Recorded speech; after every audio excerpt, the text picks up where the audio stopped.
সহপাঠী মিমের মারা যাওয়ার খবরে স্টেশনে ছুটে আসেন শিক্ষার্থীরা।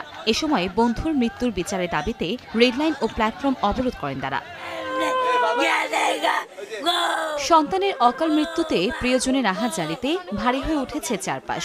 কুমিল্লা সদর উপজেলার রসুলপুর এলাকার জাহাঙ্গীর আলমের মেয়ে মিম আক্তার স্কুলে যাওয়ার জন্য বৃহস্পতিবার সকালে ঘর থেকে বের হয়। রসুলপুর মাজারগেট এলাকায় রেল ক্রসিং পার হওয়ার সময় ঢাকাগামী চট্টলা এক্সপ্রেস ও কক্সবাজারগামী পর্যটক এক্সপ্রেস ট্রেন দুটির ক্রসিং এর মাঝে পড়ে ট্রেনের কাঁটায় মারা যায় মিম।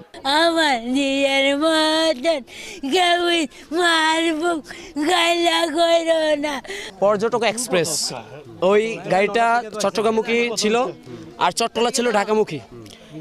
ও দুই ট্রেনের মাঝখানে গ্যাপে পড়ে গেছে। রেল ক্রসিং এর ব্যবস্থাটা যদি আগে হতো তাহলে কিন্তু ওর মতন একটা ব্রাইট স্টুডেন্ট মারা যেত না। নগদে 500 টাকা বা তার বেশি পেমেন্টে পেতে পারেন ঢাকায় জমিসহ 20 কোটি টাকার পুরস্কার।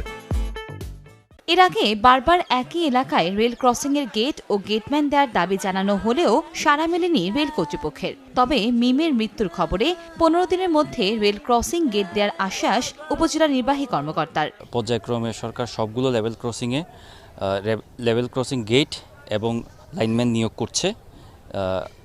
এটিতে একটি দুর্ঘটনার প্রেক্ষিতে আমরা অতি দ্রুত আগামী 15 দিনের মধ্যে এই স্থানটিতে লেভেল ক্রসিং গেট এবং একজন লাইনম্যান নিয়োগ দেওয়া হবে। মিম আক্তার কুমিল্লা সদর উপজেলার রসুলপুর উচ্চ বিদ্যালয়ের 9ম শ্রেণীর শিক্ষার্থী ছিল। সময় সংবাদ, কুমিল্লা।